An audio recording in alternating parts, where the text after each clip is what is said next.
This is standard attire here at 125 Cedar Street, a building just 300 feet from where the World Trade Center's South Tower once stood.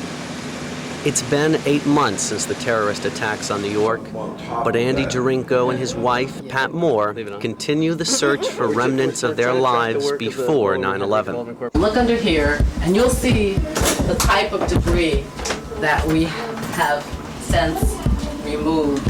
And underneath all that debris, they found our marriage license and our birth certificates. On September 11, the residents fled their homes here on Cedar Street to find their neighborhood in chaos. And for several days, they didn't know if their building was still standing. While the building did survive, all 19 windows in Andy and Pat's apartment blew in. Debris from the World Trade Center piled up about a foot deep inside their apartment. The memories are still vivid for this community of mostly artists, all of whom survived. So if we hadn't left that day, and one of these had hit us in the head, we would have been killed. We were just about ready to get our day started, just, waking up, brushing our teeth, at least she was. I was still in bed watching a little early morning financial news. And she said, "Gee, that plane sounds awfully low." Of course, it was pretty low, and it was coming right at us. I had gotten up early as usual, and I was sitting on my couch watching the news. And I heard a plane, and I thought to myself that the plane sounded really low. But I really thought that it was a small plane, and it was flying around, maybe because of the election day. Who knew? I said, "Oh, it sounds low, it sounds close," and didn't give it a second thought. But at any rate, the next minute it hit the building and I heard this boom. At that point, we saw tons and tons of white sheets of paper flying around like a ticker tape parade, except the pieces of paper were burning on the edges of the paper were burning. After the second hijacked plane slammed into the tower closest to their living room windows, Andy and Pat left the building. Ever since, they and their fellow tenants have been displaced from the homes that in many ways they built themselves. In the late 1970s, a group of pioneering artists moved into Manhattan's financial district. They converted an abandoned office building into 23 loft apartments, with their work studios built in. Andy, a painter, and Pat, a fashion designer, were part of that original group who dug up floors and put up walls inside this 12-story building. I can remember my parents. I said, "Well, Mom and Dad, I'm going to be living across the street from the World Trade Center." And my parents looked at me and they said, "Are you nuts? What would you want to live down there for?" And that was like the refrain from everyone. Why would you want to live there? Who would want to live there? No one does live there. Why would you want to go down there? But Andy and Pat did live there, and over the years have grown attached to the apartment they designed out of the building's raw space. We were novelty, because we were residents, and no one knew we lived here because we lived in, an 80-year-old office building, and no one realized that we lived here. I loved living here. I loved living across the street from the World Trade Center. When I would get in a taxi cab and the guy would say, "Where do you live?" and I'd say, "Across the street from the World Trade Center." And he'd say, "Where?" And I'd go, "No, across the street from the World Trade Center." First 10 years, no one believed that people actually lived down here. So we were kind of like secret residents. And we were a bit of a family in as much as we all moved into the building at the same time. They also all moved out at the same time following the 9/11 tragedy. Mary Diericks, like her downstairs neighbors, Andy and Pat, checks up on her apartment several times a week. It was open.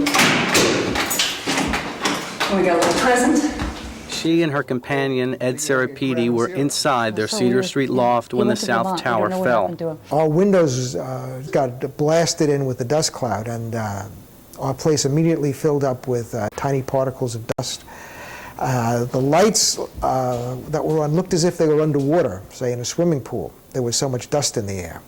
And the dust was very thick, and I thought this is probably what it was like in Pompeii. The couple has had to leave their spacious loft and move to a smaller apartment a few blocks away. Things will never be the same, but for us, things aren't even remotely anything but temporary, and we're still very much dealing with this, and as are our neighbors. So too is Sampson Management, the building's owner.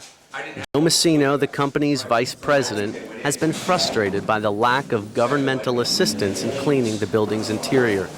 There has been no outside help that I'm aware of for cleanup activity other than the actual Trade Center site. Even though we're in what's called the red zone. Like on 9/11, there was dust and debris piled up against some doors up to the doorknob. We couldn't get the doors open.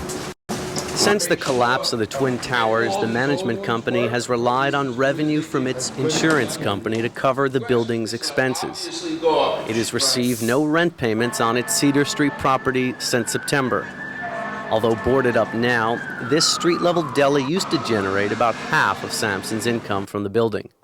This was like a Korean deli that had hot food, sandwiches, then a sitting area over here, cash register up front, and a storefront directly across from the Trade Center.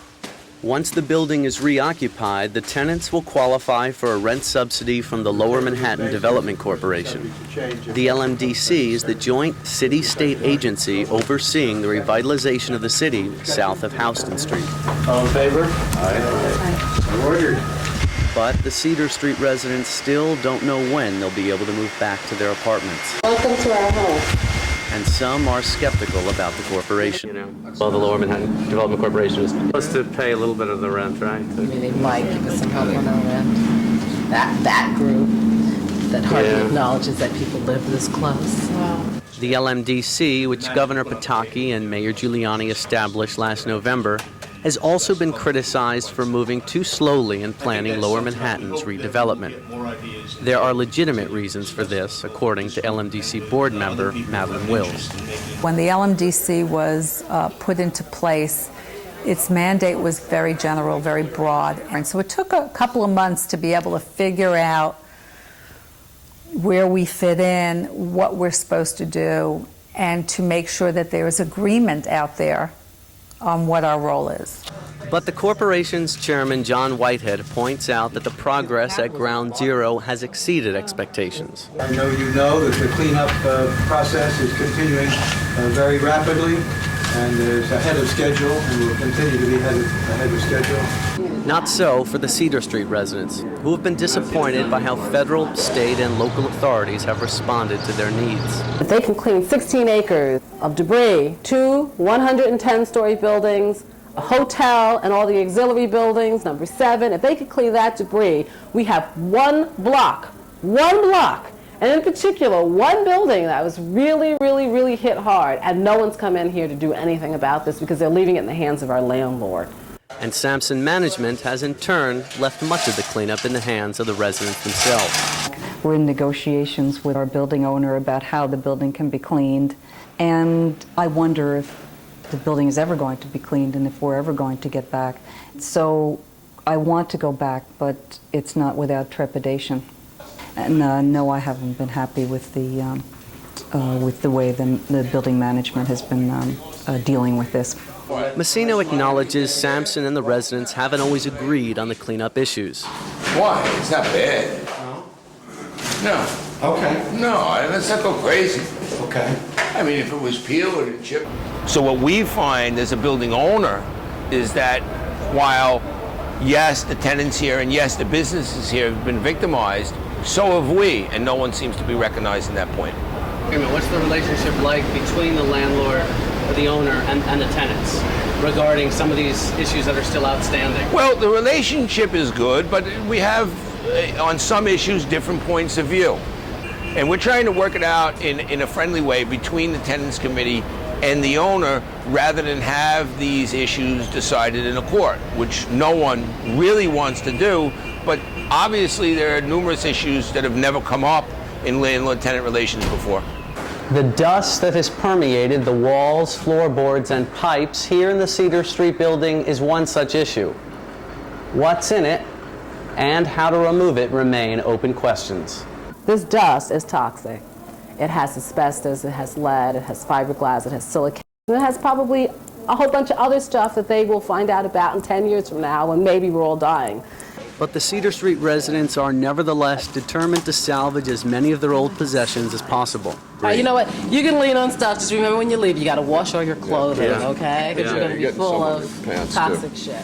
While the Environmental Protection Agency says outdoor air surrounding the site is safe, it has no clear guidelines for testing indoor air quality, such as in these Cedar Street apartments. I think that the EPA fell way short of helping us downtown, and that the issues seem to be so large that the environmental agencies, because they had no standards, chose to basically ignore it. At a hearing before members of the New York State Assembly, Kathleen Callahan of the EPA testified about the agency's role in evaluating indoor air quality. EPA has responsibilities under presidential directives, under numerous environmental laws. We exercise them the best we can. If you know the indoor air, you know that it is a complex arena. There are not standards that exist, and so we are working from scratch to develop this. Well, but humor me. It's interesting that 7 months after September 11th, your testimony is speaking in the future tense about developing a plan for how to deal with indoor air quality. So are you responsible for indoor air quality, or are you not? Let your applause die down. Which agency is responsible for indoor air quality has become a particularly divisive issue. I think it's really just completely unscrupulous that we would have the largest environmental nightmare in the history of the United States and not get any help from the EPA other than some outdoor readings. And despite blunt confrontations between state officials and the EPA, the issue remains unresolved. Use those methods because whatever role EPA has in this, as it evolves, we are going to do it to the best of our ability.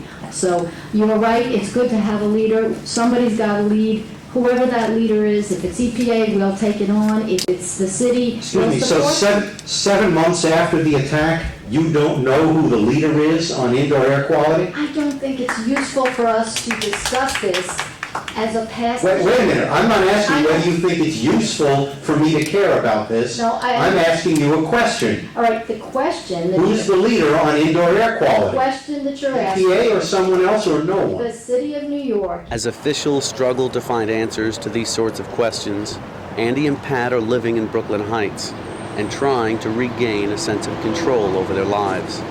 Like many of the building's residents, Andy worked from home. To continue painting, he rents a studio in Tribeca. September 11th also interrupted Pat's professional life. So now I'll take you over to my studio. It's lost. I doubt that there's much I can save in here. I am a knitwear designer, sweater designer. Used to have a store at a school where I taught people to use knitting machines. All of these odd things on the shelves are cones of yarn that were covered in plastic to keep them from getting dusty. Well, I've got tons of all different kinds of hammers and files. I've thrown away a lot. I had to throw away my kiln. I've had to throw away my flex shaft. I'll probably have to throw out my polishing machine. Those machines and most of the other equipment she used for fashion and jewelry design was destroyed.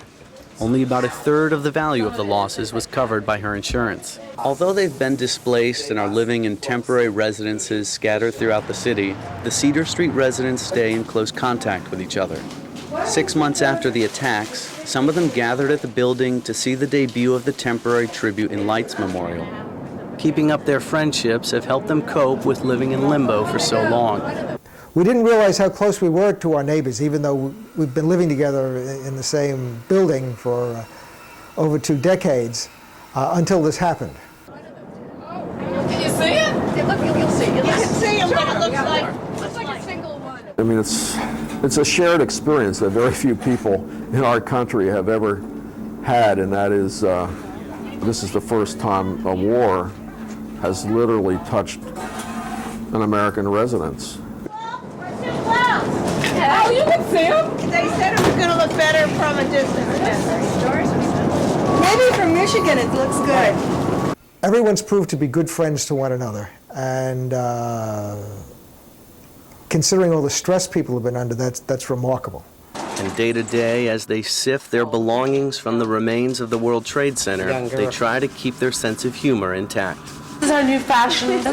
This is the white. White is in for fall. It will be in for summer and spring if we don't get back in the building anytime soon. Better than black.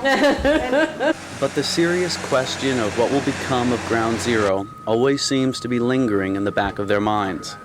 It's hard to ignore the 16-acre pit that their windows now look out on. I mean, let's be realistic. It's a valuable piece of real estate, you know, and it's a very valuable piece of real estate. And so, of course, they have to put something commercial on that site.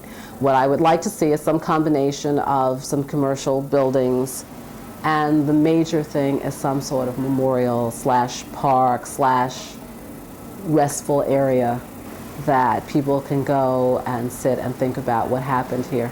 Because that is hollow ground out there. There are 2,800, I believe, people who died out there. There is general agreement among the residents that a memorial in remembrance of the World Trade Center victims needs to be built on the site. I think it's very, very important that the people who lost friends and family be heard, and be heard very seriously. Whenever I hear what they have to say, I take them seriously, and it's incredibly heartfelt. At the same time, residents want to preserve some of the character of their old neighborhood. We have to make sure that the living go on living, and it should be a blend of ideas. And it's a neighborhood that I want to live in again, and I don't want to simply live across the street from a cemetery. You know, this, for better for worse, this is the most valuable real estate perhaps in all of New York, maybe the whole world. And I want Lower Manhattan to, you know, pick up the pieces and move forward. But no matter what happens here at the site, all the Cedar Street residents agree on one thing. They want to return to their homes as soon as possible. Do I want to come back? I want to come home more than I could possibly ever let you know. We built these spaces. We grew up in these places. We made lasting friendships in these places. There have been children born in this building. We've had people die from this building. We've lost neighbors. It's home. It doesn't, that's the simplest answer, which is very complicated. It's home, and all that means, and all that it entails, and the feelings that evokes, and the images, and the memories. As I said, most of us have been in the building for over 20 years together, and we're like an extended family. I don't know if other people feel the same way about a place, but this is home for all of us. And that's the simplistic answer. And I don't know what it is about human beings, but when a place has claimed you, when it has your heart, when it has your spirit, it's home. We want to come back here, badly. All of us.